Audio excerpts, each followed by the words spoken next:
Olá, estamos começando mais um Nerdcast, hoje aqui com o Dr. Luiz, falando sobre licitações públicas. Olá, doutor. Olá, doutora Cristiane, muito obrigado pelo convite. Imagina. É um prazer estar aqui para falar sobre um tema que eu gosto muito, é a minha área de atuação, trabalho com isso diariamente.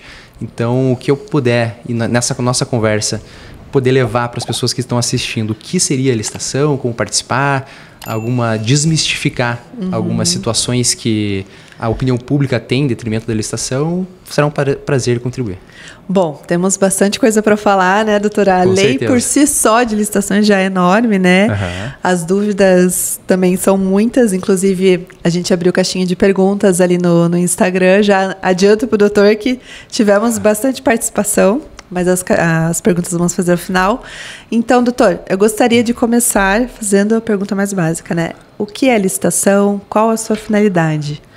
Bom, a licitação, de um modo geral, é o processo administrativo por meio do qual a administração pública contrata bens, serviço, executa obras, aliena patrimônios públicos e se destina à compra e venda da administração pública. Em síntese, seria isso. E a finalidade da licitação é sempre garantir a proposta mais vantajosa para o ente que está licitando. Então, isso acontece conosco mesmo no nosso cotidiano. Sempre que nós vamos fazer uma compra, precisamos de um objeto, adquirir bens, serviços, enfim, a gente tem alguns rituais que são da nossa característica. Alguns gostam de fazer uma pesquisa de mercado, outros gostam de simplesmente olhar ali no marketplace para identificar qual que objeto está valendo mais a pena, mas a finalidade principal dela é sempre garantir a melhor proposta para a administração pública. Não significa necessariamente a contratação, por meio da formalização do contrato, mas não somente a maior proposta. A melhor proposta, isso é, pode ser que a administração só queira uma pesquisa de mercado e dispense a contratação lá no final. Até isso a gente vai entrar um pouquinho depois, né, doutor? Mas já antecipando, existem, né, possibilidades de dispensa, inexigibilidade de licitação, tudo isso previsto na própria lei, né? Sim. Nem todos os itens devem necessariamente passar por o processo da licitação. O artigo 37, inciso 21 da Constituição Federal, pressupõe que os processos de compra devam atender à observância da licitação. Porém, em alguns casos, realmente são dispensáveis. Porque não se justifica fazer uma licitação. Uma licitação tem custo. Então, imagina, é o nosso dia a dia mesmo, mas vamos colocar isso para a prática da administração pública. Quando nós queremos fazer alguma compra de um determinado objeto, do qual a gente, às vezes, nem sabe por onde começar, a gente dá uma pesquisada ali no Google, na internet, vê o produto que melhor atende a nossa necessidade, e se a gente não entende muito, a gente vai lá e compra. Porque o desgaste que a gente teria indo atrás, vendo em loco o produto, pegando, enfim, não se justifica. Então, uma licitação por dispensa, nesse caso, seria a mesma ideia. Para você mover a máquina pública, em tese, é aproximadamente R$17 mil. Por isso que, inclusive, o valor da dispensa das licitações são de R$17 mil. Então, qualquer compra que passar desse valor, a administração pública pode... Quer dizer, que for inferior a esse valor, a administração pública está dispensada de fazer o processo de licitação.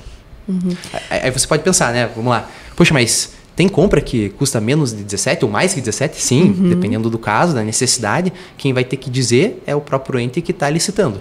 Se, por exemplo, eu quero comprar papel, porque a máquina pública funciona diariamente com papel, talvez eu não tenha um valor tão expressivo assim que ultrapasse R$17 mil.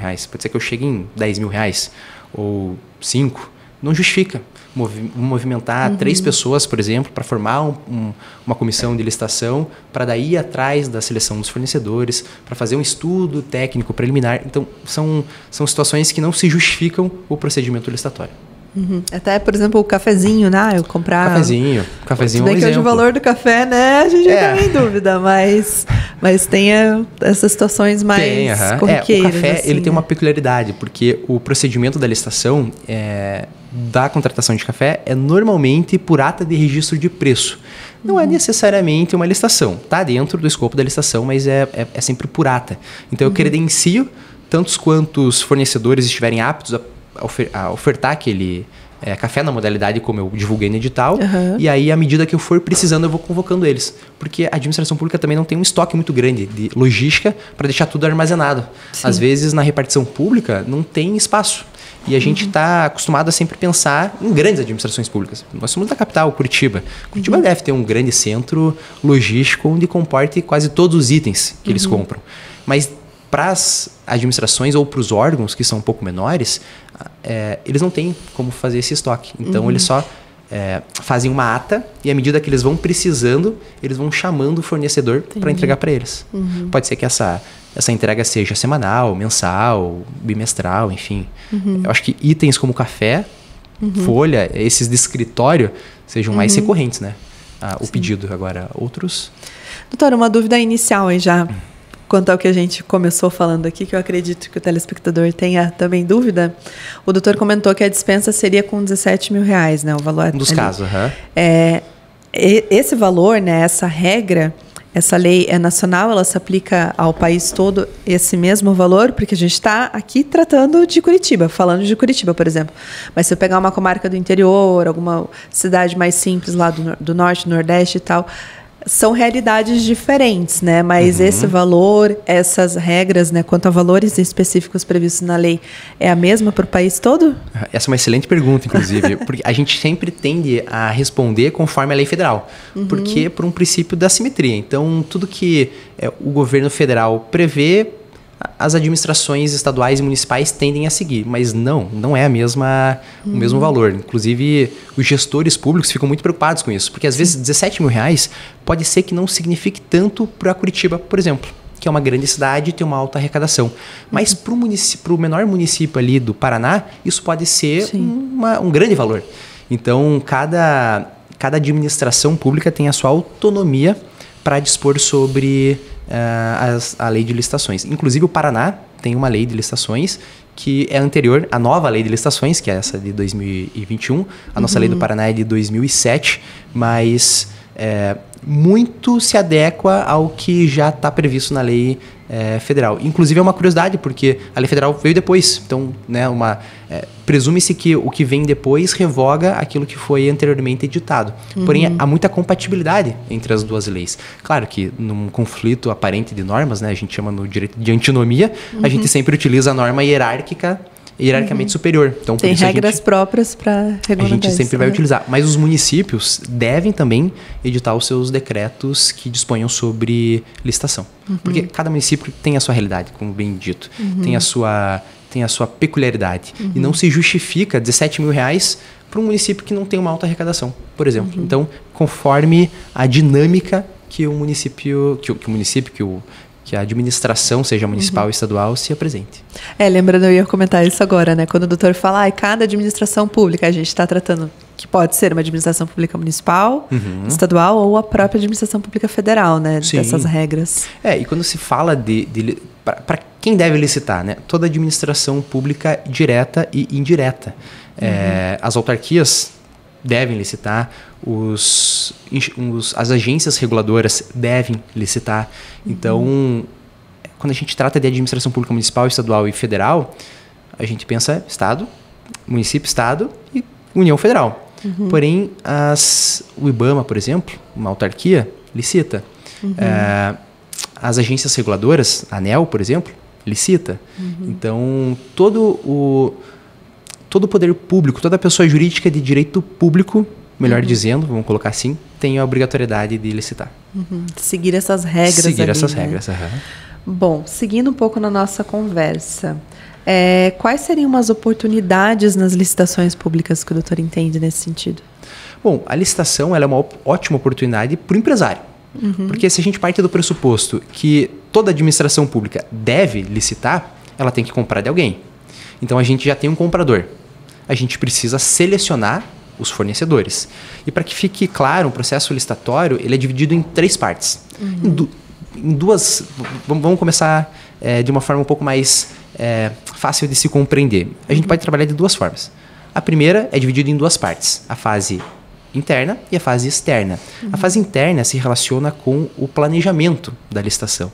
Então, existe um órgão que está precisando adquirir algum determinado objeto ou serviço e começa a fazer o estudo para publicar essa intenção de compra. Publicada essa intenção de compra, aí a gente fala na parte da licitação, que é a seleção dos fornecedores. É a segunda etapa da licitação. Mas respondendo a pergunta, se tem então uma demanda do poder público, existe necessariamente alguém que vai fornecer. E a oportunidade que aparece é o empresário que tem um comprador certo. Não pelo preço talvez que ele queira vender, porque ele vai ter que negociar e vai ter que entender do mercado com os outros players que também querem vender para o poder público. Porém, se ele conseguir êxito nessa empreitada dele, ele vai ter um fornecedor que paga pontualmente, que não dá calote, que sabe que vai pedir, na quantidade que vai pedir, pelo valor que ele contratou.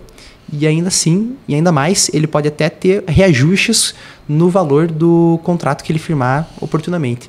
Então, é um contrato, tem seus riscos? Evidentemente, tem seus riscos. Mas se o poder público falir, aí temos que abandonar mesmo o Brasil, porque já não tem mais esperança nenhuma. Então, é um negócio que não está fadado ao insucesso. Só está fadado ao insucesso se não tiver estratégias boas para poder vender. Mas as oportunidades que se apresentam são sempre das melhores, principalmente se presta um bom serviço. Aí eu acho que está o grande papel do doutor hoje no episódio de desmistificar a licitação, né? Que tem aquele senso comum de que mas a licitação é só para aquelas pessoas que já estão ali no meio, que tem um contato, né, assim, indevido, entre aspas, né, com a administração pública. Então nem adianta eu tentar participar, né, tentar, enfim, concorrer ali. Então, hoje o papel do doutor é mostrar que sim, é possível, né, a gente tem regras próprias na lei ali que permitem a qualquer empresário que preenche os requisitos ali do edital participar e ter sucesso nessa... A licitação, ela sempre... ela começa na fase interna, como eu disse, e ela vai até a formalização do contrato, que é a execução mesmo dele propriamente dito. E no meio disso é a licitação, seleção do fornecedor. Porém, na fase interna é elaborado um documento chamado edital. Então, é como o órgão público que está querendo comprar determinado objeto ou serviço declara para a sociedade que ele quer comprar aquele objeto, ou adquirir aquela prestação de serviço. E a partir dele é que o fornecedor, o empresário, tem que se basear. Então, tem edital, ele é a regra do jogo. Tem edital que vai prever determinada certidão para fins de habilitação. Tem edital que não vai prever, porque não é compatível com o objeto. Então, muitas vezes, a pessoa que fala que a licitação é sempre direcionada é porque tem dificuldades em analisar e interpretar um edital. Ou porque teve também experiência, né? É porque o que a gente vê hoje no noticiário são desvios provenientes de corrupção em contratos administrativos. O contrato administrativo, ele é o resultado da homologação de uma licitação. Então, passo por um processo de licitação, ao final concluído, assino o contrato administrativo. Então, o que a gente vê no noticiário é sempre uma corrupção decorrente de um contrato administrativo. Só que é uma ou duas, né? Não é sempre que a gente vê. E no Brasil, hoje, eu até selecionei o número, entrei no PNCP, que é o Portal Nacional de Contratações Públicas, tivemos 1.800.000 contratos formalizados de 1º de janeiro até hoje, 27 de março. Então, perceba o tamanho do volume de contratos já firmados. São números de contratos já firmados. E o que a gente vê na televisão é 1 ou 2. Então, o desvio, essa questão pode acontecer? Pode, porque a gente tem do outro lado do balcão pessoas. E pessoas são corrompíveis. Porém, existem diversos princípios e ética também dentro do serviço público que elas vão inibindo esse tipo de conduta. O próprio princípio da transparência, que foi muito falado, a LIA, que é a Lei de Acesso à Informação de 2011, prevê mecanismos para a própria população fazer esse controle em relação ao que é licitado. Então, existe um portal de compras públicas, acabei de ver lá quantos contratos foram formalizados. Se eu quiser consultar e abrir para ver todo o procedimento, eu posso entrar no site do município, do órgão licitante, enfim, para acompanhar também a licitação, o edital, eu posso impugnar o edital. Então, são mecanismos que a sociedade civil tem para combater e para acompanhar esse processo, que é público. O nome é licitações públicas, que pressupõem a publicidade de todos os atos que dela decorram. Lembrando também, né, doutor, que a gente tem tanto órgãos próprios na administração pública de fiscalização, quanto a gente tem a própria atuação do Ministério Público e demais agentes ali fiscalizando justamente para que não ocorram esses atos de corrupção, né? Sim, a própria controladoria, o TCU, o TCE dos estados, São Paulo tem o TCM, né, o Tribunal de Contas do município, que atuam na salvaguarda para fazer esse controle de legalidade.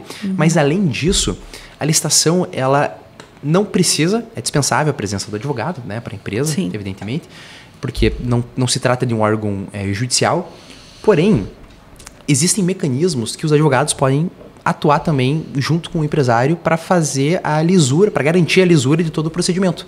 Como, por exemplo, realizar pedidos de impugnação, esclarecimento. Hoje nós temos o princípio da ampla concorrência, então eu não posso fechar uma licitação, não posso direcionar uma licitação, eu tenho que abrir para o mercado. Eu tenho que, quando eu publico o edital, eu divulgo para a sociedade civil que eu quero contratar. Então, isso é um princípio da publicidade. Se as empresas que quiserem participar da licitação preencherem todos os requisitos de habilitação, todas elas estarão aptas para concorrer. Então, são cercos que vão se fechando de modo que fica muito difícil você frustrar o caráter licitatório. Até pela presença do advogado, que não que impõe medo, mas que garante a lisura do ato, como é o trabalho de um advogado. Doutora, uma dúvida agora também quanto à questão dos empresários, né? A doutora está falando bastante dos empresários participarem das licitações. Microempreendedores, empresas de pequeno porte, a participação é igual? Para poder participar das licitações, tem que sempre ter um CNPJ ou pode ser também, eventualmente, uma pessoa física? Como que... Não sei se me fiz clara na pergunta. Vamos de trás para frente, então. Tá. Tem que ser PJ, tem que ser CPF, ambos podem participar da licitação. Claro que, dependendo do objeto, torna-se inviável que uma pessoa física participe. Sim. Por isso que, para participar, em caso assim, o edital até prevê que seja uma empresa. Isso não é restringir o caráter competitivo, de forma alguma. É só para garantir que aquele determinado serviço pode ser prestado. Por exemplo, uma grande obra. A gente é de Curitiba, nós estamos... eu, pelo menos, tenho que passar pela Avenida Vitor Ferreira do Amaral. É uma obra gigante. Não posso fazer com que uma pessoa física, sozinha, execute uma obra daquela monta, daquela complexidade, por conta. Sim. É inviável. Então, nesse caso, eu preciso exigir uma pessoa jurídica que tenha capacidade técnica, evidentemente, para levar a obra até o final. Para que não apareça no noticiário e cause aquela opinião pública de que licitação é tudo direcionado. Mas quais são os exemplos, por exemplo, de uma pessoa física? É comum, por exemplo, pegar um caso da Secretaria que eu soube de Assistência Social do município de Pinhais. Eles têm algumas ofertas para pessoas em situação de rua. Eles oferecem cursos para pessoas em situação de rua. O curso tem que ser necessariamente ministrado por uma empresa? Não, é por uma pessoa. Qual é a periodicidade desse curso? É uma vez por semana?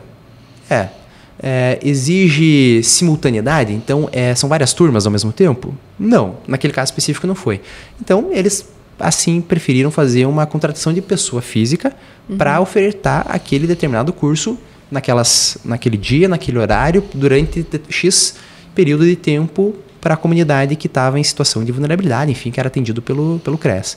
Então, era um exemplo como pessoa física pode participar, se você tiver, evidentemente, se você satisfizer as condições de edital. Eles chamaram de oficineiros. Em relação às microempresas, também elas podem participar. Também nesse caso, não te cortando, de pessoa física, dá para exigir a qualificação daquela pessoa, seja uma formação, uma especialização, uma coisa... Pode ser colocado isso no edital, né? Pode, e normalmente Tem que ter, na verdade, né? A rigor, assim, tem que ter, não. É difícil fazer essa previsão, mas a maioria dos editais, que eu já tive a oportunidade de analisar, sempre exigem alguma compatibilidade com a prestação de serviço. É diferentemente, por exemplo, de uma cozinheira. Algumas empresas, alguns órgãos contratam cozinheira, contratam segurança, contratam motorista. Só que essa contratação do motorista, muito embora possa se dar por pessoa física, elas sempre são... por uma ocasião deles, eles preferem fazer a contratação de uma empresa terceirizada. Sim. E essa empresa oferecer esse tipo de serviço. Mas o que a gente está falando de pessoa física é sempre um serviço técnico. Então, tem que ter um caráter técnico envolvido na contratação da pessoa física. Nesse caso, era expertise em determinada área do conhecimento. Sim. Então, às vezes é numa ressocialização, é uma psicóloga, é alguém que entende sobre cuidado pessoal, higiene pessoal, nesse exemplo que eu dei, né, anteriormente. Sim. Mas sim, a qualificação ela é sempre exigida. E se for compatível com o objeto prestado, não tem nenhuma ilegalidade. É diferentemente, por exemplo, se eu quiser contratar um cozinheiro e exigir que ele tenha ensino superior. Não faz sentido. Sim. Mas em relação às microempresas, elas podem participar também, são pessoas jurídicas, têm o seu CNPJ. Porém, a diferença é que existem licitações exclusivas para esse determinado grupo empresário. Então, as licitações que não ultrapassam R$80 mil são exclusivas para esse grupo. São só para elas. Isso é previsão na lei. Isso é previsão na lei. A Lei Complementar 123 de 2006, inclusive. É prevista na Lei 14133 de 2021, a nova lei de licitações, mas também tem o seu regulamento próprio, dado pela Lei Complementar 123 de 2006. Então, isso se justifica também, porque o princípio da igualdade, que a gente tanto trabalha no direito, pressupõe você tratar os desiguais na medida das suas desigualdades. Então, se eu tenho uma microempresa que está chegando agora no mercado contra uma grande player, é claro que esse grande player vai ter uma vantagem econômica e pode abusar, eventualmente, dessa circunstância em detrimento da microempresa, porque pode abaixar o seu preço. Porque para ele não faz diferença vender determinado objeto a 30% mais barato, porque ele ganha no volume, porque ele já tem outros contratos. A microempresa está chegando agora. Então, até ganhar esse mercado, subentende-se que eles precisam realmente de políticas de incentivo, como, por exemplo, essa de licitações exclusivas. Mas não é só isso também. Na fase de lances, a licitação, agora falando do meinho ali, né, da seleção do fornecedor na licitação, sempre existe a fase de lance, em que os fornecedores eles dão os lances para quanto eles acham que até onde eles conseguem chegar com o produto que eles oferecem. E os valores são variados, porque são muitas as nuances. Às vezes não tem um trabalho muito grande para entregar o objeto, ou não é daquela cidade, né? Tem que fazer uma viagem, tem que deslocar, o fornecedor é outro, ou ele mesmo produz o próprio objeto, então tem uma margem de ganho nesse sentido. Mas para as microempresas e para as empresas de pequeno porte, se você ficar 10% se você ficar na margem de 10% do melhor lance de uma empresa que não é MEIPP, você avança junto com ela para a fase final de licitação. Nossa, que legal. Justamente prevendo já essa diferença econômica que a grande empresa tem como suportar, né? Caramba, bem interessante isso mesmo, dessa regra aí desses 10%. Uma forma de incentivo mesmo. Uma forma de incentivo. E mais, se eu te disser que 80%, arrisco até mais, acho que uns 85% de todas as empresas no Brasil são MEs e IPPs. Um dado, eu vi esse dado no Sebrae em 2022. Eu só não fui atrás para atualizá-lo. Mas em 2022, 85% das empresas, por isso que eu aumentei um pouquinho, né? Era 80, aumentei para 85%. São MEs e EPPs. Então, elas dominam o mercado. Elas só são elas. Né? Então, vai ter ocasiões que o edital, por exemplo, essa obra da Vitor Ferreira do Amaral, que nós citamos há pouco, é uma obra que não dá para uma ME e EPP fazer. Sim. Mas é uma obra que dá para por exemplo, uma grande empresa participar, né? Acaba filtrando pela especificidade do objeto prestado, né? Do edital, do que é previsto no edital. Doutor, agora uma questão que acredito que gere muita dúvida e confusão, assim. As modalidades de licitação e os prazos. O doutor pode explicar para a gente? Se quiser começar, não sei, pela concorrência ou se quiser falar livre. Hoje, no Brasil, o que nós mais temos Só voltando um pouco antes. Tá. A gente tinha comentado sobre pessoa física participar de licitação. Existe uma modalidade que é própria de pessoa física, que é o concurso. Então, o concurso público, por exemplo, é uma licitação. Eu vou selecionar um fornecedor que vai prestar um serviço para mim. Por que tempo? Permanentemente. Né? São os cargos públicos. Sim. Então, todo mundo aqui preencheu os requisitos lá no edital, fizer o pagamento da taxa, enfim, vou selecionar mediante a melhor técnica. Então, é uma prova de títulos que eu aplico, o poder público aplica. Então, a pessoa física que conseguir o êxito em passar nesse concurso público vai prestar o serviço para o município. É uma forma de licitação. Existe concurso artístico também. Às vezes, a prefeitura quer promover um determinado expediente para a população em detrimento de uma comemoração do aniversário da cidade, de Páscoa, de Natal. Estamos na Páscoa aí, né? Atos de religiosos, enfim, que tem a ver com o período pelo qual nós estamos passando. Então, faz uma licitação por concurso para selecionar o melhor artista para poder fazer, assim como uma estátua, enfim. São formas de selecionar pessoas físicas. Uma questão mais específica do concurso público em si é a questão do prazo, né, doutor? Tanto que a pessoa passou no concurso, cumpriu os requisitos, tem o prazo ali, o período para ela ganhar a estabilidade, né, funcional. Sim. E depois, só por um grande processo ali, para ela eventualmente perder. Né? Pode ser demitida. Eu acho bem interessante, porque normalmente eu até ia perguntar anteriormente, quando a gente está tratando de outras modalidades, né? Que daí é para, seja um serviço ou um produto, né? A compra de um produto. As outras modalidades de licitação são tudo com prazo específico, né, doutor? Que depois podem ser realizadas novas licitações. Por exemplo, aquela empresa vai prestar determinado serviço por um período que ganhou a licitação. E essa licitação vai acontecer novamente daqui a alguns anos. Enfim, isso previsto no edital. Agora, quando é concurso público, tem essa peculiaridade, né? Eu vou além. Eu entendi, né, a interpretação, mas existe um prazo, que é 75 anos. Então, o servidor público não pode ficar com 76 anos. Trabalhar nos altos dos seus 76 anos, ainda permanecendo no serviço público, ele é aposentado compulsoriamente. Sim. Então, até nisso existe um prazo, não é por tempo indeterminado. Eu não posso firmar contratos por prazo indeterminado. Essa é uma informação bem interessante mesmo de se falar. Porque gera uma expectativa, né?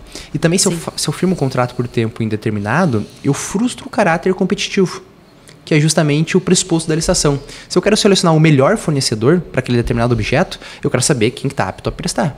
E é uma forma de incentivo para que o mercado continue sempre produtivo e eu consiga, de alguma forma, sempre ter a melhor prestação de serviço. Pessoal, a opinião pública costuma dizer que o serviço público é sempre precário, é o pior. Mas não é o pior. O processo pelo qual eles passaram demonstra apenas que eles são os melhores. Ele ratifica que é o melhor. Agora, se no decorrer disso o serviço abaixar a performance, aí isso vai ter que ser investigado mediante a abertura de um processo administrativo sancionador. Mas fato é que, para ele chegar àquela condição de prestador de serviço, de contratado do poder público, ele tem que ser o melhor naquilo que ele faz. Vou além. Ele não precisa ser o melhor. Ele tem que ter a melhor estratégia. Mas que está invariavelmente ligado com ele ser o melhor de uma forma um pouco mais ampla, né? Um conceito um pouco mais ampliado. Realmente, não tinha pensado dessa forma a questão do prazo que o doutor colocou. E a gente tem, embora tenha essa coisa do ditado popular ali de que a licitação pública muitas vezes é comprada, a gente tem cada vez mais, até por conta dessas exigências dos requisitos, uma fiscalização maior da licitação cada vez. Como o doutor colocou, tanto para chegar à conclusão da licitação, quanto essa fiscalização no pós ali, né? Sim. E um argumento que corrobora esse tipo de pensamento é a segregação de funções. Então, para eu participar, para eu abrir um processo licitatório, eu tenho necessariamente que ter uma equipe de licitação. O mesmo servidor que abre a demanda, ele não é o mesmo que acompanha lá no final o contrato. Não é o mesmo que seleciona o fornecedor. Ou não deveria ser. A gente sabe o que acontece? Acontece, pode acontecer. Tem municípios e órgãos, entidades, enfim, muito pequenos, que não tem uma mão de obra muito grande. Então, às vezes, a mesma pessoa que abre a demanda, formaliza o ETP, o DFD, é a pessoa lá que está selecionando o fornecedor. Mas não deveria ser. A segregação, então, de funções é para ter essa imparcialidade. Então, vamos pegar que eu sou o pregoeiro. Estamos falando de licitação, portanto, só a seleção do fornecedor. Eu sou o pregoeiro. Eu não sei aquilo que foi feito no começo. O meu trabalho é apenas selecionar. Primeiro, é verificar se quem está participando da sessão pública preenche todos os requisitos de habilitação e se aquele lance é execuível. Aí, assim, eu posso abrir diligência, enfim, tudo mais, mas encaminhar para a formalização do contrato. É tão somente essa. Aí quem vai fazer a gestão do contrato vai ser o gestor, vai ser um fiscal do contrato, que não sabe aquilo que passou na licitação. Ele vai pegar o contrato formalizado. A obrigação dele, a atribuição, é tão somente garantir a execução do contrato. E às vezes esse gestor, ou né, muitas vezes, nem deveria saber aquilo que acontece também na formalização do contrato, da demanda, porque ele só analisa o contrato. Então, são muitas pessoas envolvidas para dizer que uma licitação teve seu caráter frustrado. É muito sério uma acusação dessa e tem que ser aprovado. Mas quando acontece, a gente vê nos noticiários, né? Infelizmente. Doutor, isso eu acho que também tem um reflexo de que a lei de improbidade administrativa, nessas leis que o doutor citou, são recentes, né? Se a gente for ver no nosso contexto social ali de lá de trás, da própria cultura, né, de como funciona o poder público e essas fiscalizações, né, da administração pública são recentes para a gente dizer, não, tem uma grande tendência de mudança, né, nesse sentido de transparência mesmo, né? Muito embora a gente já tenha a noção de direito muito antes da Constituição Federal, o fato é que o advento, a promulgação da Constituição, foi um marco que realmente ressignificou o ordenamento jurídico brasileiro. E a partir dela, toda a forma como a gente entende o direito. A lei da improbidade, inclusive, é de 92. 8.429. E ela não foi revista, né? Ela foi modificada em 2021 para alguns entendimentos um pouco mais garantistas em face do gestor público que estava acostumado com uma pressão que não se justificava em razão da posição dele. Porque muitas vezes ele não agia com dolo. Ele agia tão somente por um desconhecimento, por uma ausência de informação. Porque hoje é muito comum os órgãos públicos não terem a capacitação desde o início. Mas isso se justifica, porque as administrações elas trocam de 4 em 4 anos. Existem os seus servidores de carreira e é importante que eles sejam de carreira justamente para garantir a continuidade plena do serviço público, de uma forma eficiente. Inclusive, o princípio da eficiência, como a gente conhece lá no caput do artigo 37, não foi com a Constituição Federal de 88, foi com a emenda de 98. Ou seja, passou depois. Então, e a eficiência administrativa garante realmente que esses mecanismos sejam observados. Mas, fazendo uma ponderação agora entre princípios, nós temos diversos princípios. E a licitação pública, por pertencer ao ramo do direito administrativo, que não é codificado, são todas as leis esparsas. Então, a gente analisa a lei de licitações, a lei de improbidade administrativa, a LINDB, que é a lei de introdução às normas do direito brasileiro, e a gente faz essa subsunção, digamos assim.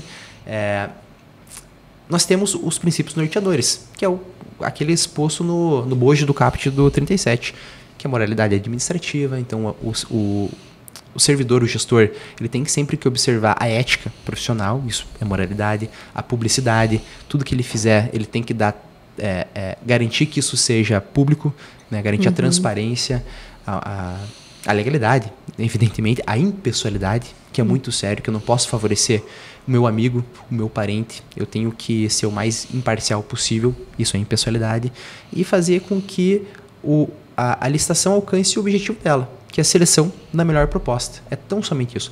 Não, hoje em dia existe sim o entendimento que é o mais barato ganha, mas isso está diretamente associado às modalidades de licitação, ao critério de julgamento. Se eu faço um pregão, eu licito bens e serviços comuns. Se eu quero mais complexo, eu vou para uma concorrência. Sim. Mas se eu utilizo o pregão, necessariamente, por ser comum, necessariamente eu tenho que ter um critério menor preço.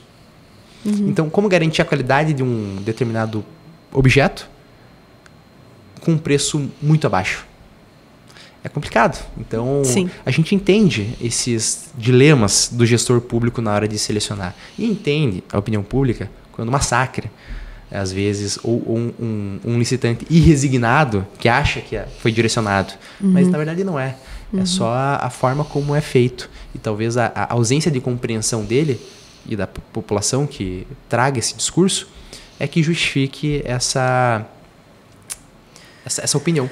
Essa desconfiança, essa desconfiança, perfeito. Do processo licitatório.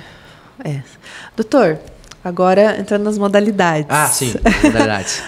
Quando o assunto é bom, a gente se perde, a gente divaga, a gente vai e volta. Mas vamos lá, assim, para o pessoal tentar entender de uma forma mais simples, né? Para quem não é da área. Dentro das modalidades de licitação, o que seria a modalidade de concorrência? Concorrência é quando eu quero licitar objetos e serviços, engenharia também está incluído, que sejam complexos. Demande uma alta complexidade. Então eu utilizo a engenharia. E também é em razão do valor. Quando objetos muito expressivos no seu valor são listados por concorrência. Expressivos, daí diga-se, tendo que ver a lei de cada administração pública definir o que seria expressivo. Exatamente. Tá. A modalidade de pregão... E assim, a concorrência, né? Por que é complexo? E isso se justifica até nos prazos. Nós temos 5 modalidades de licitação e prazos para cada uma delas. Sim. Então, a concorrência é o que maior tem, por exemplo. Se eu quero contratar uma obra de grande vulto, como, por exemplo, a da Vitor Ferreira do Amaral, eu posso prever prazos de até 60 dias antes, né? Eu coloco na praça o edital para que as empresas que vão prestar tomem conhecimento 60 dias antes de que na data X, daqui a 60 dias, vai acontecer a sessão pública de licitação. Até para análise dos requisitos, Sim, né, Bia? Porque uma obra de grande complexidade envolve documentos que não se conseguem do dia para a noite. Como, por exemplo, um pregão. Já vou antecipar que é prestação de serviços de bem comum, né? É a contratação de serviços simples, comuns. E que são de 8 dias. Então, percebe que tem uma certa diferença? O que eu posso pedir com 8 dias que eu não posso pedir com 60? Poxa, muita coisa. Né? Mas são prazos mínimos, eu posso ampliar esse prazo. Se eventualmente o município de Curitiba entender que a obra da Vitor Ferreira do Amaral mereça um certo cuidado, ele pode colocar o edital na praça 120 dias antes. E assim trabalhar com os prazos. A própria obra da BR ali da linha verde. Que tá... Não sei, é essa da linha verde? Não? Tá há quantos anos? Porque essa até tem uma grande discussão ali na mídia, né? De que teve licitação. E, nossa, já faz acho que mais de 10 anos que tá nessa, né? Eu arrisco mais, porque eu lembro que eu sempre quis ir pra faculdade. Nossa, meu sonho, porque eu tenho uma irmã mais velha, tenho 2 irmãs mais velhas. E a minha irmã estudava no Botânico. E a gente passava pela BR para levar ela para a universidade, e eu acompanhava porque era meu sonho ir para a universidade, eu queria estar junto. E desde que ela ia para a faculdade, aquilo estava em obra. Então, e ela já se formou há muito tempo, ela é 5 anos mais velha do que eu. Quando eu comecei a ir para aula, me formei na PUC, pegava a linha verde também, mesma situação, e até hoje não está pronto. Sim. Veja, já estou há 6 anos formado, mais 5 de faculdade, mais a minha irmã, que é 5 anos mais nova, então está uns 20 anos já realmente parado. Mas por que demora tanto? Por que não vai para frente? Porque é a licitação da licitação, é a relicitação. Às vezes, quando o fornecedor não cumpre uma cláusula contratual... Até se o doutor, né, já quiser explicar um pouco aí para o pessoal, um pouquinho que o doutor saiba dessa situação específica, né, dessa licitação na linha verde, né, que o doutor tomou conhecimento dessa relicitação várias vezes, que é o que o doutor estava começando a falar. Sim, a relicitação é o processo de uma licitação que já foi feita, já tinha um contratado para executar o objeto, mas que por algum motivo, no decorrer do contrato, se perdeu algum requisito de habilitação. Então ele teve que, muitas vezes, técnico, não dá conta do que tem que ser feito. E aí a relicitação tem algumas formas da gente continuar com a obra, nesse caso específico. O município, que está sendo listado no caso Curitiba, pode encampar, então ele chama para ele a responsabilidade e termina com a sua própria secretaria de obras, toda a obra. Me parece que não foi o caso. Ou, porque é muito complexo, Sim. a complexidade em voga novamente, ou faz uma relicitação, coloca um edital de novo na praça e vê quais fornecedores estão aptos a prestar o serviço. Mas antes disso, é possível que ele convoque o segundo colocado da licitação. Porque uma licitação tem vários colocados, vários players disputando. Se o segundo colocado não quiser, aí vai para o terceiro. O terceiro não quer? Opa, vai para o quarto. Mas não é convocar do dia para a noite. Existe um prazo para essa convocação. Então tem que ser analisado também qual foi o momento que a licitação foi paralisada. Se passou 1 ano, passou 2 anos, passou 3 anos. Não posso chamar o segundo colocado daqui a 10 anos e falar, viu, você consegue garantir a mesma proposta que você passou pra gente lá? Não, os valores são totalmente diferentes. E também tem a questão, não sei especificadamente nesse caso, né, mas a administração pública já pagou um valor para aquela empresa prestar o serviço que não fez, né, na forma ali do edital, e deve ter que contratar outro, pagar de novo. Esse é um risco. Esses são os riscos. Tanto para o contratante, que é a administração pública, quanto para o contratado. O contratado que não executa o contrato, ele é cobrado pelo saldo remanescente. E numa obra, isso pode ser ainda mais gravoso, considerando o valor Sim. que ela pode chegar. E para o município também, claro, né? Existem várias formas de você pagar uma obra. Eu posso fazer por medição. Então, se eu conseguir uma medição X, eu te pago Y. Ou eu posso fazer por etapa. Então, pegar uma escola, por exemplo. Se você levantar todos os muros, eu te pago X. Aí você colocou o teto, eu te pago Y. Isso é por etapa também, né?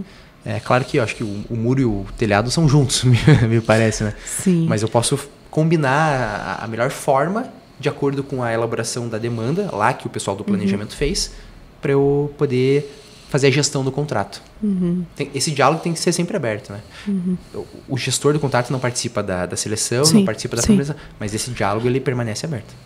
E tem essa fiscalização, né? Até importante isso que o doutor falou de a administração pública poder responsabilizar a empresa que foi contratada nessa situação, né? Nesse exemplo de que não foi cumprido, né, o serviço que foi contratado, e pode haver uma responsabilização com a devolução do dinheiro para a administração pública. Sim. E acredito que se não der de uma forma, entre aspas, direta pela administração, aí vai para a via judicial, né? Vai para a via judicial. Contrato administrativo tem um título executivo, extrajudicial, pode ser plenamente executado no judiciário. Mas isso vai muito além. É preciso observar, quando a gente trata sobre licitação e sobre inadimplemento, qual foi os motivos pelos quais levou ao determinado fornecedor a interromper o serviço. E se a gente fizer uma investigação, a gente pode chegar, por exemplo, nos critérios de julgamento que foi escolhido. O pregão, que é o menor preço.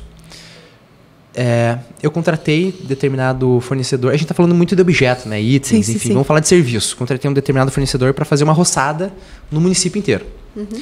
E o fornecedor entregou ali 5 centavos o metro quadrado.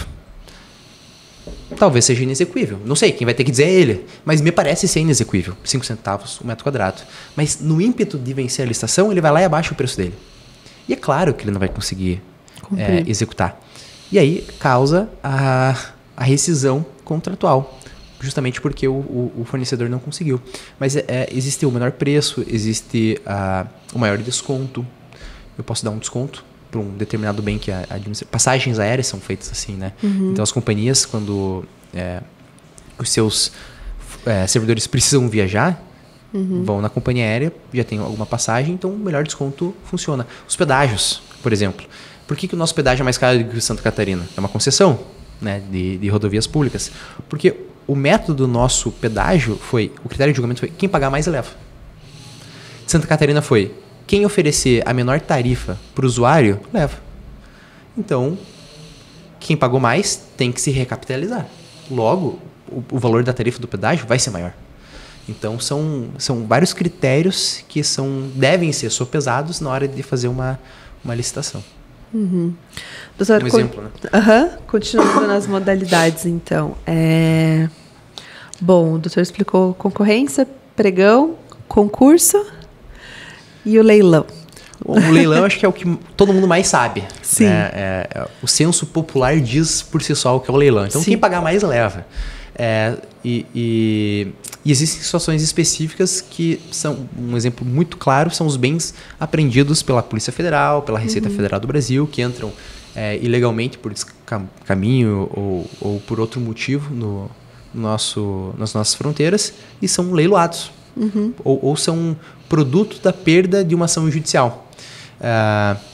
Às vezes está devendo IPTU, enfim, perde a casa, perde o carro por evicção, né, a perda do bem por decisão judicial, e aí é feito um leilão. A administração pública não é dona daquele patrimônio.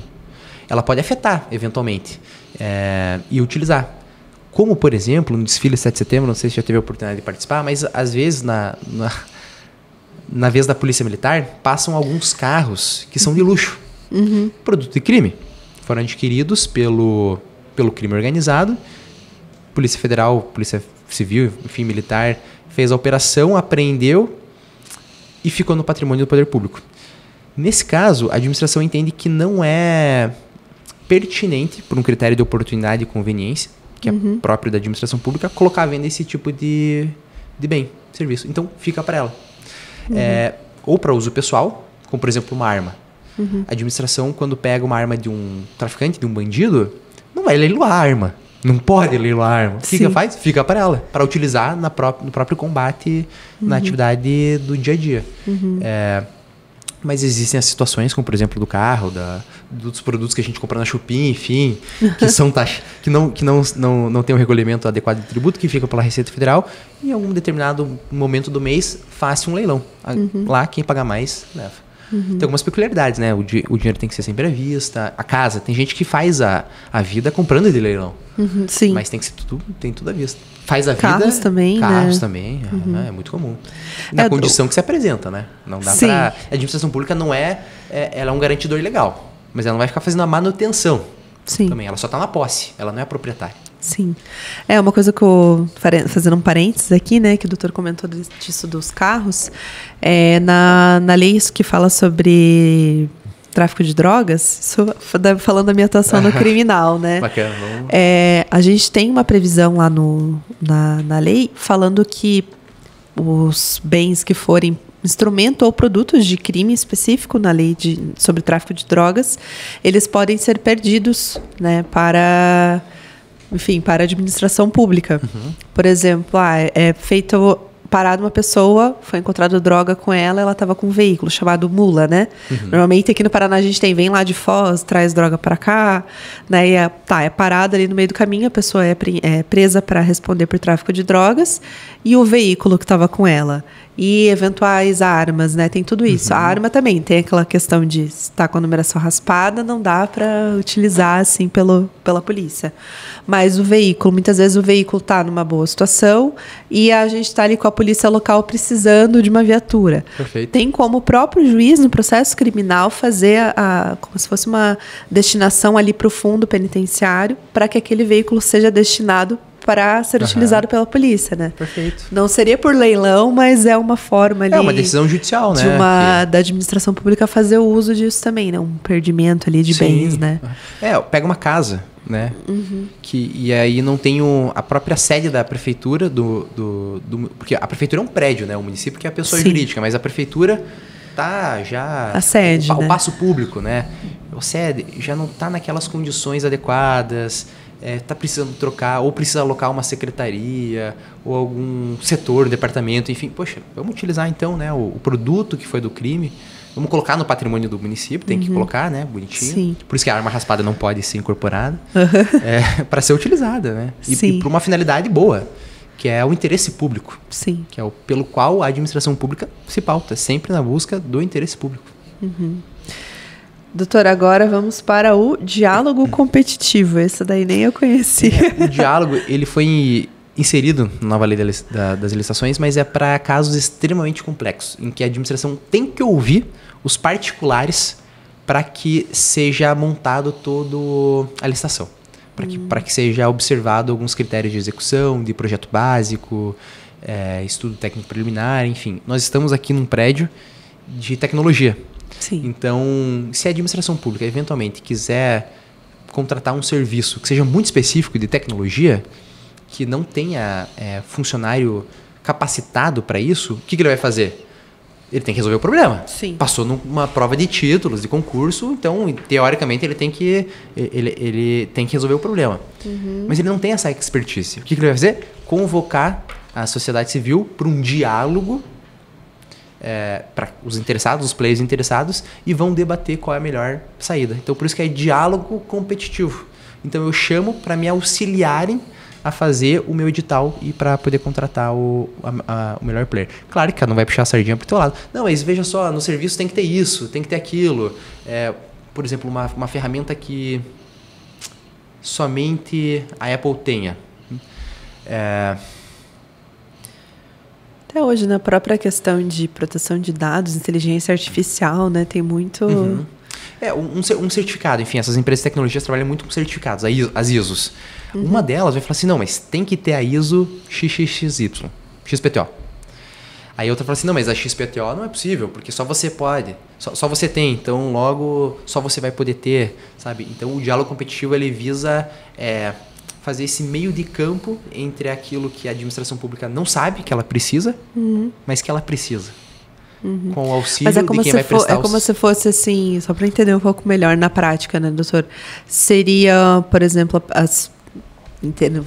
as pessoas jurídicas interessadas em prestar esse serviço ou vender o produto, mandam como se fosse as pessoas que têm conhecimento técnico, experiente ali nisso, na área, para conversar com a administração pública e tentar vender o seu peixe ali e dizer, não, precisa mais disso, não daquilo, de uma forma gratuita, com o intuito, obviamente, de contratar no futuro. Exatamente isso. Ah, legal. Exatamente isso. Esse é o diálogo competitivo. Mas são só para situações extremamente complexas. O que até num outro episódio que a gente recebeu uma colega advogada tributarista. E a gente conversando sobre reforma e tal, e ela falou assim, olha, agora, né, desde o ano passado, ela falou mais ou menos, acho que metade do ano passado, né, em 2024, a Receita Federal passou a utilizar um grande sistema de inteligência artificial para fiscalizar, né, as pessoas quanto à declaração de imposto de renda, enfim.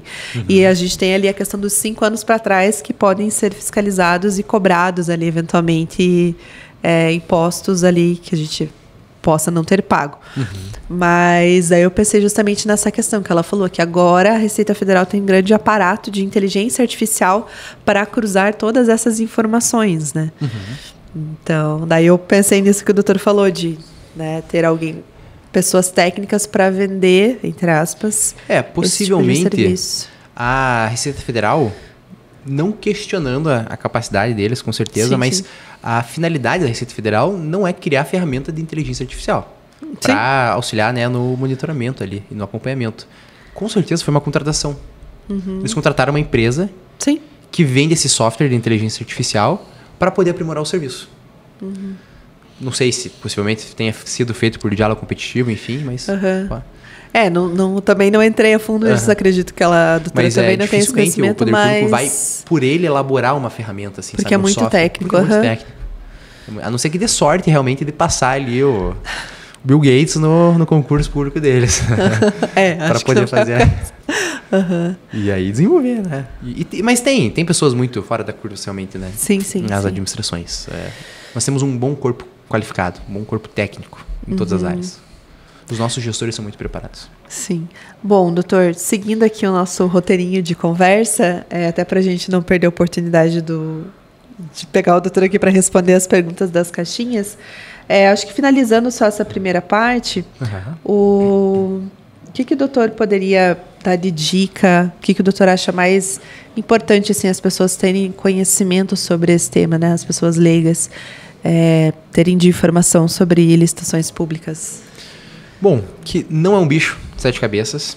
Na verdade, o que precisa ter é a vontade de entender um pouco mais sobre esse universo, que não é fácil, mas não é o bicho de 7 cabeças. O que acontece são muitos aventureiros que vêm nas ofertas que o poder público disponibiliza publicamente em ganhar dinheiro.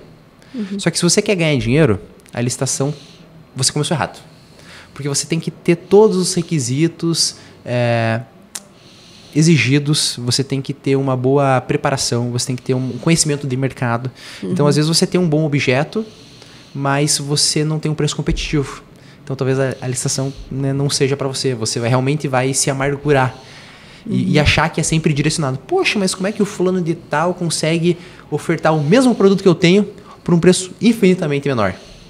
Não sei, vamos investigar? Talvez, será que ele produz? Será que quem fornece para ele não fornece um pouco mais barato? Será que ele não está mais próximo do local de entrega e por isso consegue fazer mais barato, já dispensa a logística? São várias as nuances que fazem você ter uma diferença muito grande de preço. O conhecimento do mercado também, acho que eu já toquei no assunto, é fundamental. E é você acreditar.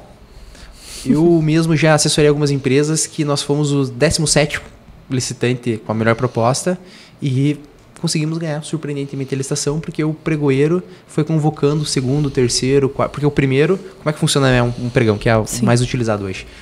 Nós temos a sessão pública, a etapa de lances, os melhores classificados passam por uma outra etapa para disputar entre eles e ter o vencedor. Só que Depois da fase de lance, é feita a habilitação. Então eu vou ver... Primeiro eu quero ver quem tem o melhor preço. E aí eu vou analisar o documento dele. Porque não adianta eu analisar o documento de todo mundo, porque só vai ganhar um. Então primeiro eu faço essa fase de lances, depois eu analiso a documentação. Aí teve o melhor lance, vou analisar a documentação. Opa, tem alguma ilegalidade aqui. Certidão trabalhista está negativa. E tinha que estar... certidão trabalhista está positiva e tinha que estar negativa. Está desclassificado. Não cumpriu a exigência do edital. Vou chamar o segundo colocado. Opa, o segundo colocado não calcionou. Não deu a garantia aqui da licitação. Opa, tá fora. O terceiro colocado apresentou o preço inexequível, né? Opa, tá fora. E aí a gente foi porque todos estavam com algum documento errado. E, por sorte, a gente continuou na sessão. Fomos vencedores. Se o doutor pudesse explicar, já aproveitando esse gancho no final, sobre a parte da nossa apresentação, como que é a atuação de um advogado administrativista, né? A atuação, né, do colega nessas situações de licitação, como que o doutor consegue ajudar, como que é a sua atuação mesmo? O advogado especialista em licitações, ele vai atuar desde a fase da abertura do edital. Então, vai fazer essa análise prévia, vai identificar se tem algum vício de legalidade, que seja um pedido de esclarecimento, ou até mesmo impugnar, se defrontado com algum tipo de cerceamento para o teu cliente. Isso é muito comum. A gente acha que não, mas muitas vezes aquele documento que você acha que não tem, porque você não foi atrás, você realmente não deveria nem ter, porque é ilegal o seu requisito, né? A sua exigência. E você deixa de participar de uma licitação por conta de uma atuação que o próprio pregoeiro, na hora da elaboração, não percebeu. Mas também a gente atua na fase da sessão pública. Às vezes, um licitante que tem algum lance competitivo, ele fica intimidado. Hoje em dia, já não existem mais pregões presenciais, embora seja possível a sua modalidade. Mas hoje a regra é ser eletrônico. Mas a gente analisa também. Então, pela experiência, a gente sabe mais ou menos quando está para baixar, quando uma proposta é inexequível. Então, o cliente ele tem uma margem de preço bacana, porém ele quer dar um preço menor só para ele ser o primeiro. E mais das vezes não precisa. Porque se ele fizer isso, pode ser que seja um tiro no pé. Às vezes o próprio primeiro colocado tem uma proposta inexequível e ele vai ser desclassificado. Ou então, dependendo de experiências de licitações anteriores, porque eles se conhecem. Eles prestam o mesmo tipo de serviço. Né? A exploração da atividade econômica é a mesma. Então, em algum momento, eles vão se encontrar ali na licitação. E ele sabe quando e se a licitação é muito próxima, ele sabe quando um tem um determinado documento e quando o outro não tem. Então, se eventualmente ele também perceber que está todo mundo na frente dele, ele não precisa se desesperar. Não é o menor preço que vai vencer, é a estratégia. Então, ele mantém o preço dele, deixa os primeiros serem desclassificados por algum motivo e aí assume a primeira colocação vencendo o serviço. E também o advogado, eu diria que ele atua a fase mais importante é na formalização do contrato, na forma da execução. Então, tem muitas obrigações contratuais que o poder público exige que não deveriam, porquanto não estão previstas no contrato. Mas ainda assim, naquele diálogo que tem com o gestor, com o fiscal, eles acabam exigindo. E o advogado então faz, não, isso é uma pressão que estão impondo excessivamente a você, você não precisa ceder, você faz por liberalidade. Se você quiser, você não faz. As suas obrigações estão previstas contratualmente. É possível também existem pedidos de reajuste, de reequilíbrio econômico-financeiro do contrato. O reajuste até que é cedido de forma espontânea pela administração pública, se tem um acompanhamento um pouco mais de perto do fiscal. Mas o reequilíbrio, aí é o próprio fornecedor que tem que pedir. O reequilíbrio é quando tem uma causa superveniente no contrato que tem que ser... Por exemplo, a pandemia, né? Pandemia. Que aconteceu. O café. O café subiu de preço.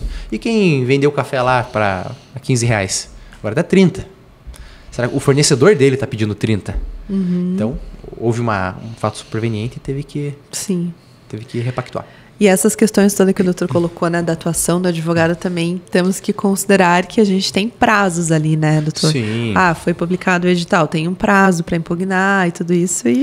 Na antiga lei, os prazos eram de 5 dias, né? Você podia impugnar em 5 dias. Na atual lei, você tem 3 dias para fazer o pedido de esclarecimento, para fazer uma impugnação. Só que 3 dias é muito pouco tempo. Sim. Se a gente considerar que um edital é publicado, um pregão, por exemplo, com 8 dias de antecedência. Então, lá pelo 5º dia, se você tiver um olhar mais clínico, você vai perceber, Hoje é o último dia que eu tenho para poder impugnar. Às vezes você toma conhecimento do edital no 4º dia. Aí no 5º, ai meu Deus, será que eu... Fica naquela decisão, né? Será que eu contrato advogado ou será que eu não contrato? Sim. E já recebi pedidos para fazer contra-razões, inclusive. Uma empresa tinha sido a vencedora do certame, foi objeto de recurso. E eu fui contratado para fazer as contra-razões. Igualmente no prazo de 3 dias. Então, 3 dias úteis. 3 dias úteis. Importante falar. Bom, antes de entrar nas caixinhas, agora eu fiquei com uma dúvida que acredito que os demais também tenham. O que o doutor acha que foi a maior, ou melhor, ou pior mudança da atual lei sobre licitações? A melhor, ela unificou os procedimentos. Então, o pregão, que é o mais utilizado hoje em dia, não estava previsto na 8666 de 93. Ele estava no Decreto-Lei 10.520. Então, era um procedimento totalmente separado. A concorrência, ela tinha a inversão de fases. Isso foi uma inovação no pregão, essa inversão de fases. Então, numa concorrência, que é um serviço complexo, demandas de alta complexidade, primeiro você habilitava todos os licitantes e depois você passava a etapa de lance. Então, a nova lei unificou, jogou o pregão junto com ela e fez essa inversão de fases de forma natural, já genuína. Então, hoje nós temos a fase de lance e depois a habilitação.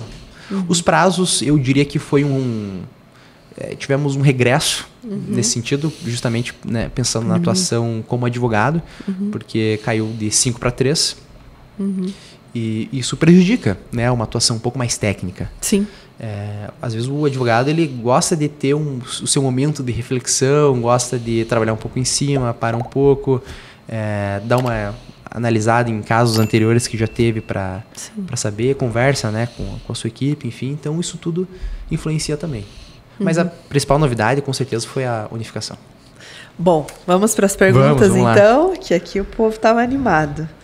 Vamos lá. Começando. Quais os riscos de participar de licitações em momentos de crise? Bom, o risco maior, a gente comentou há pouco, é essa necessidade de ter que fazer um reequilíbrio econômico-financeiro do contrato. Isso porque os preços são instáveis. Você está num momento de crise, vou interpretar a crise como sendo uma crise econômica nacional, né? Está todo mundo sendo afetado. E o exemplo do café é muito oportuno. Então, você tem fornecedores que conseguem ofertar o café a R$20, mas por algum motivo, nessa crise, está a R$30. Opa, e aí? Como é que eu faço? Até eu conseguir comprovar que houve realmente um fato superveniente que enseja o reequilíbrio do contrato, aí já foi 1, 2, 3 meses, eu posso prejudicar inclusive a minha exploração da atividade empresarial e quebrar a empresa. Pode ser uma delas. Além disso, se eu não... Estou falando de empresas que não são sérias, sim, tá? Sim. Ou que não têm o completo entendimento do que seria uma licitação. São as aventureiras. Eu posso ter uma declaração de inodoneidade. Eu posso ficar impedido de contratar com o poder público. Posso levar uma suspensão de participação com o poder público por até 2 anos.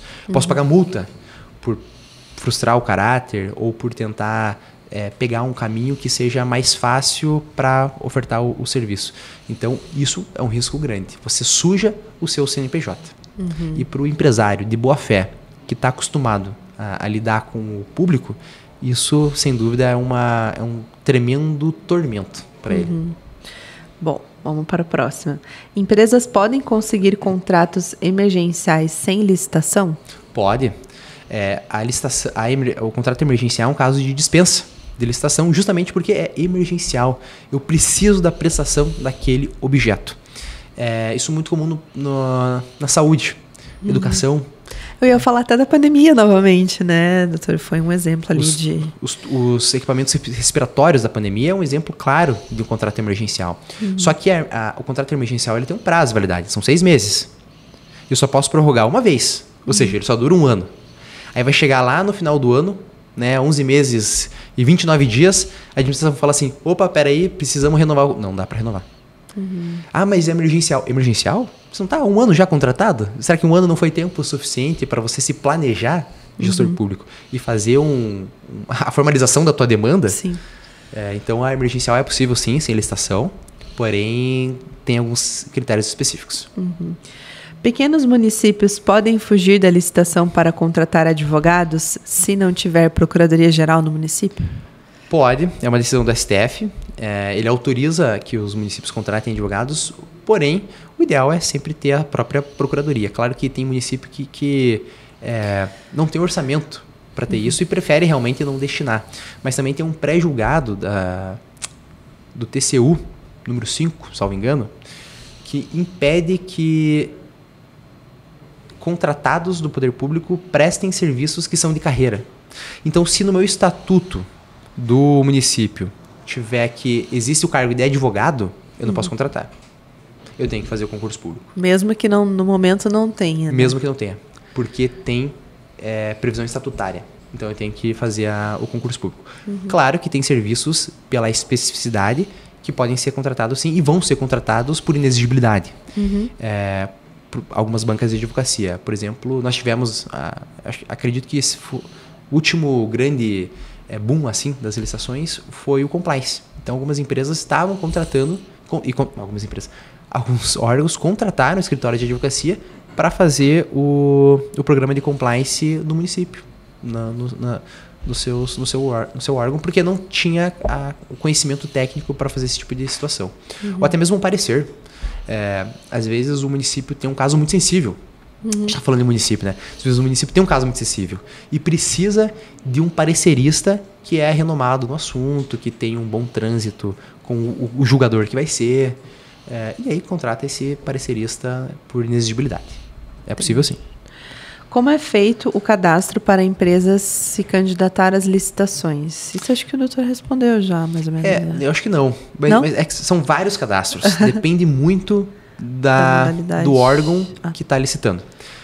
Se for a União Federal, aí vai ser você vai ter acesso ao PNCP, que é o Portal Nacional de Compras Públicas, muito provavelmente Comprasnet.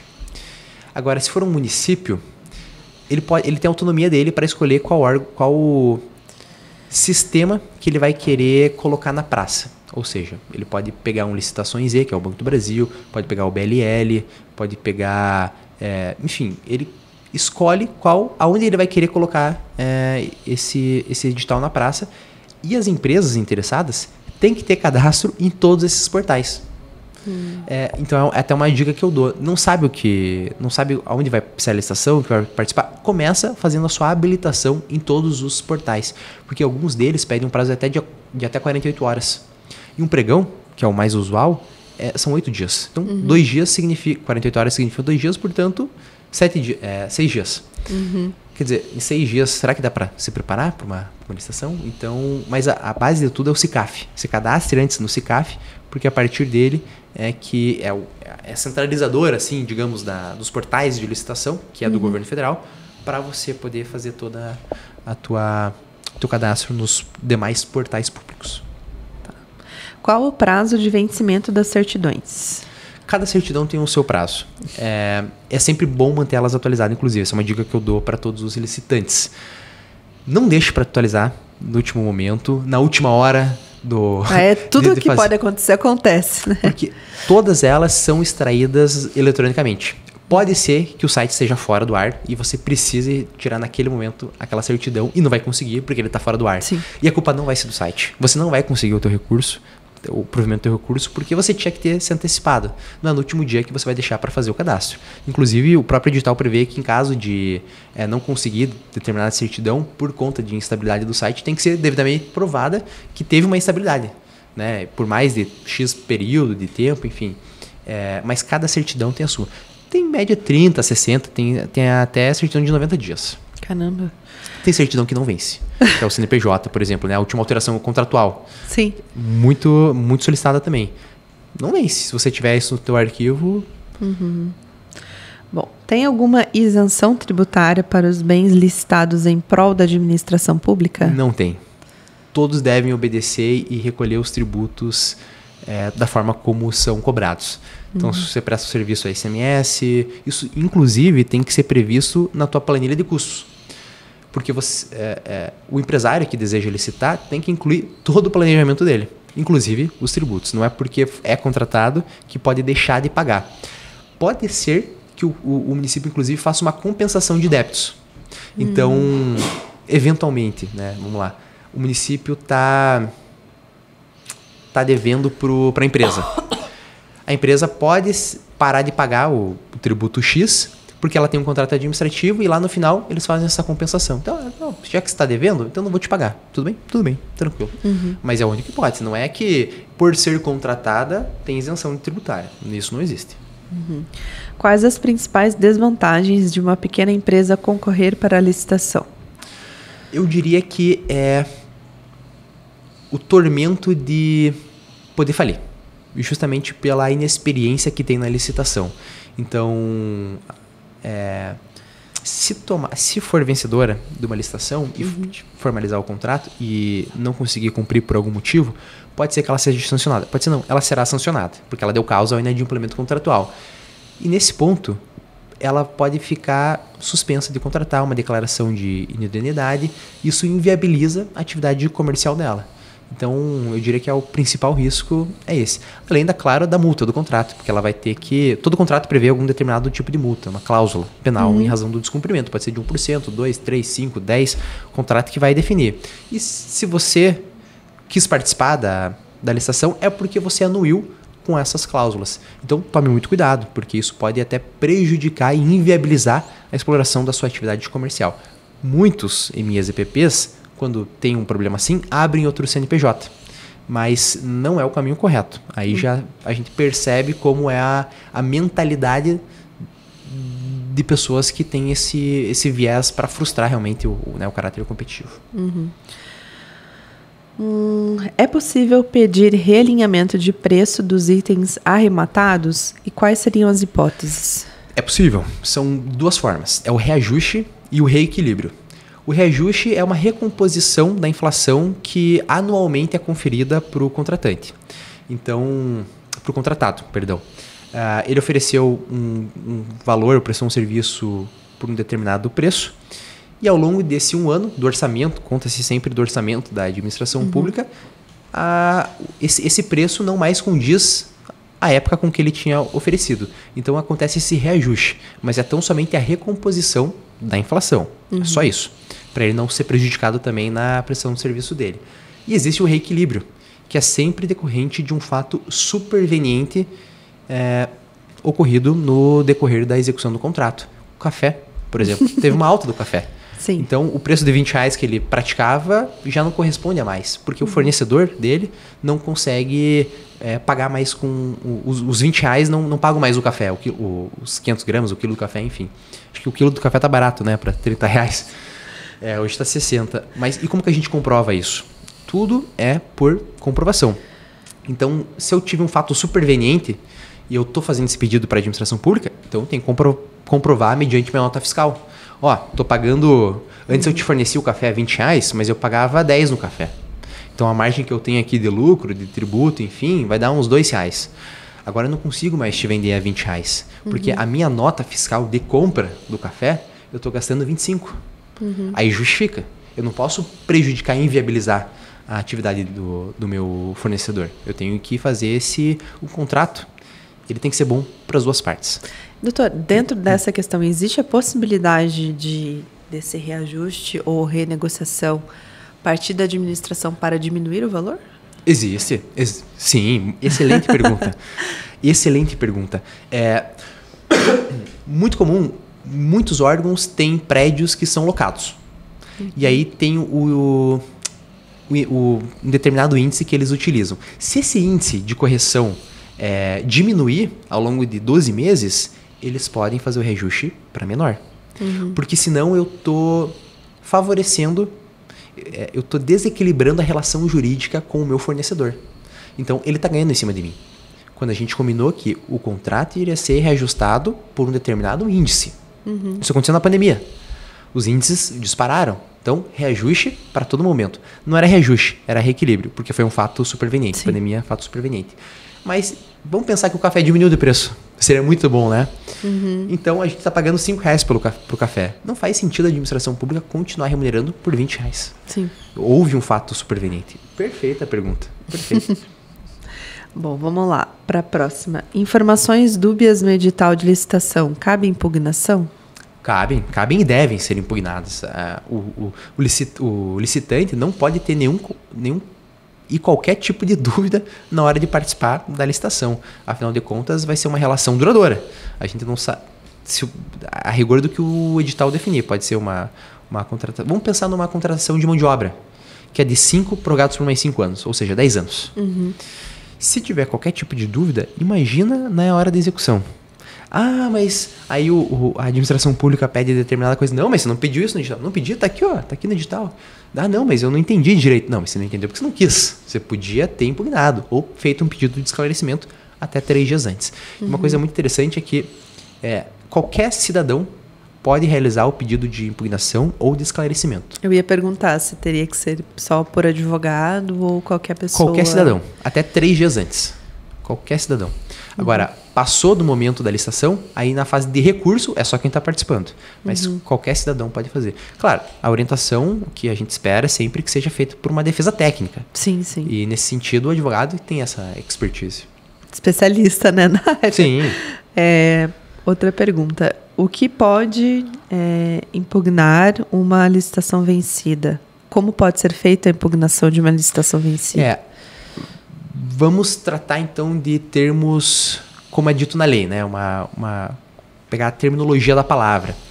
A impugnação, ela é um momento que antecede a fase da licitação, que é feito por qualquer pessoa. Se a licitação já foi vencida, então não estou diante de uma impugnação, estaria diante de um recurso. Uhum. A impugnação, ela pressupõe qualquer cidadão, ao passo que o recurso é só o licitante, que foi vencido. Não tem por que o vencedor fazer uma licitação, um recurso contra ele. Não tem legitimidade para isso. Uhum. Mas é possível, sim, recorrer de uma licitação que já tem o vencedor.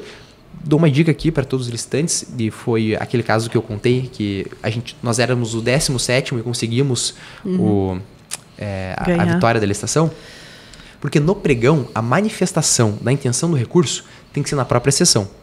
Então, o pregoeiro, quando declarar fechada a fase de lance, ele abre para a intenção de recurso. Então, você fala assim, pregoeiro, tem intenção de recorrer. Aí você dá um motivo, porque não concordo com a tua desclassificação, porque eu tenho todos os documentos. Isso feito de forma oral ali na hora? Isso. Oral, se for presencial, ou pelo chat, se for online. E em 3 dias, você apresenta as suas razões. E esse prazo, se você não fizer, decai o teu direito de interpor o recurso. Então, você tem que fazer no momento da sessão. Se você não declarar a tua intenção de recorrer, você não vai poder recorrer. O pregoeiro não vai nem conhecer o teu recurso. Tá. Última pergunta. Vamos lá. Posso participar de uma licitação se tenho parente que trabalha na empresa que irá contratar? A última a gente sempre deixa o melhor para o último, né? Se tem parente, ele quer saber se pode... Ele tem parente no órgão, quer saber se pode participar de uma licitação? Pode. Aliás, vou começar de novo. Depende. É o famoso depende no direito. Porque se esse parente não participar de qualquer etapa da licitação, ele pode participar. Agora, se ele for o dirigente do órgão, do setor, enfim, ou for um dos partícipes na comissão, aí não pode participar porque tem alguma relação comercial, trabalhista, enfim. E não é só parente não, é amigo. Nós temos uma relação de amizade. A questão é, até onde vai a nossa amizade, né? Será que é uma grande amizade? Eu espero que seja uma amizade profícua. E se você estiver licitando, por exemplo, um objeto que eu presto, eu não posso participar da licitação porque está configurado o pode ser que configure-se o direcionamento. E quem diz isso é a lei. Isso mesmo se for... se eu tiver, o contratante, né, quem tiver interesse em fazer licitação, for um CNPJ e um dos sócios, por exemplo, for parente ou amigo? Ah, sim. Sim. A pessoa jurídica, ela é materializada pelos seus sócios. Então, se o sócio da pessoa jurídica conhecer alguém, tiver uma relação íntima ou um grau de parentesco com alguém, o órgão licitante, né, com a pessoa que estiver na linha de frente ali, não poderá prestar. Aí você pensa assim, poxa, mas em município pequeno? Né, pegar lá Cambará, que é o município da minha avó, uma cidade pequena, 30 mil habitantes. Dificilmente você não conhece alguém da prefeitura. Todo mundo sabe, né? As pessoas se conhecem. E aí, como é que faz? Não faz? A lei veda. Não pode. Doutor, aí um questionamento mais um pouquinho, né, para minha área de advocacia do civil. Se eu estiver tratando de uma sociedade que tem um sócio oculto, daí não tem como, né? Não pode também. Se o sócio concorrer em qualquer grau de amizade, comercial, trabalhista, se ele prestar serviço para você, não pode. Então, meu serviço é calhas. Aí você está precisando trocar a calha da tua sede lá, do órgão. E eu presto o meu serviço particular para você, pessoa que não está na condição de agente público, para sua casa mesmo. Uhum. Se você estiver participando do processo de licitação, eu não posso prestar o serviço, porque eu já tinha uma relação anterior com você. Entendi. Então, presume-se, e para evitar qualquer tipo de presunção, que você vai me favorecer, porque você conhece meu serviço, porque você me contratou anteriormente. Sim. Então, eu não posso prestar. Não é só parentesco, não. O parentesco é mais grave. Sim. Porque o subjetivismo do grau de parentesco, a gente consegue extrair de forma mais fácil, né? Ah, irmão. Então, irmão vai beneficiar irmão. Agora, nessa relação de serviço técnico que eu tive contigo lá, que eu troquei a tua calha, é mais difícil. Uhum. Mas ainda assim, pode gerar algum tipo de dúvida, né? Uhum. É engraçado porque a ideia dessa regra é justamente ter uma impessoalidade, uma imparcialidade e tudo mais. E se fosse numa relação entre particulares, seria o contrário, né? Pô, a pessoa fez um bom serviço para mim, vou indicar para você. Né? Mas justamente visando essa... Né? Que não tem esse benefício ali de uma pessoa ou outra, né? A gente tem essa regra na administração pública, né? Por que isso? Para garantir os princípios da impessoalidade, da moralidade, da transparência, da competitividade. Então, são mecanismos que a lei previu, o legislador, quando quis editar, previu para garantir a lisura do ato administrativo. Né? Para não dar nem margem. Do processo. Né? Mas sabia que existia essa hipótese, né, de contratação na lei anterior? É o tal do convite. Ah, é verdade. Então, a administração pública... Convite, carta né? convite. Fazia a carta convite. Convidava 3.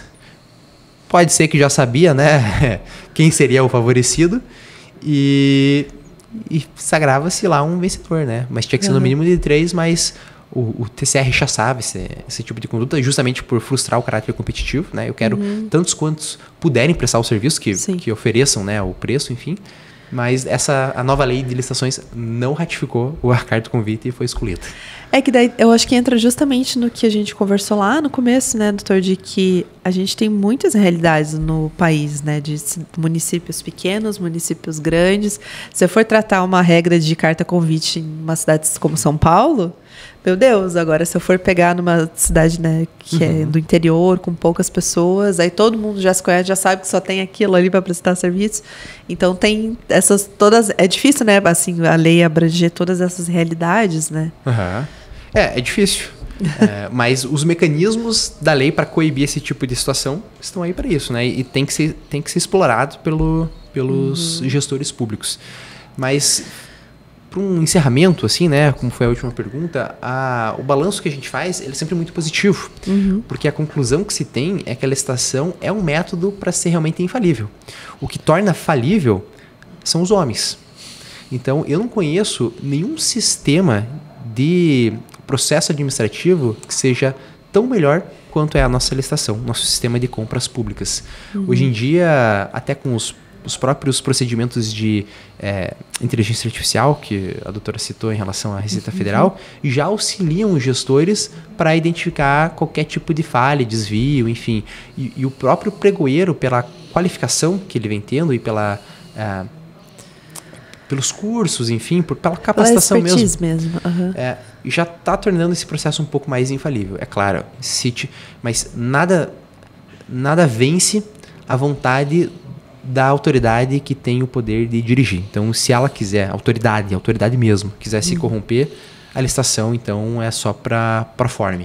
Mas, e a gente espera que que não seja uma regra, né? Que todos os gestores públicos, as autoridades, enfim, tenham essa consciência na lida com a coisa pública, que é para garantir sempre o nosso interesse.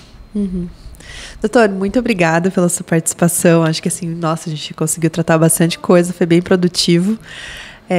Agradeço imensamente ter participado. Peço para que o colega deixe aqui para a gente as informações sobre o seu escritório, se o doutor atende presencial, online, principal contato de rede social e telefone. Vai estar aqui embaixo também, gente.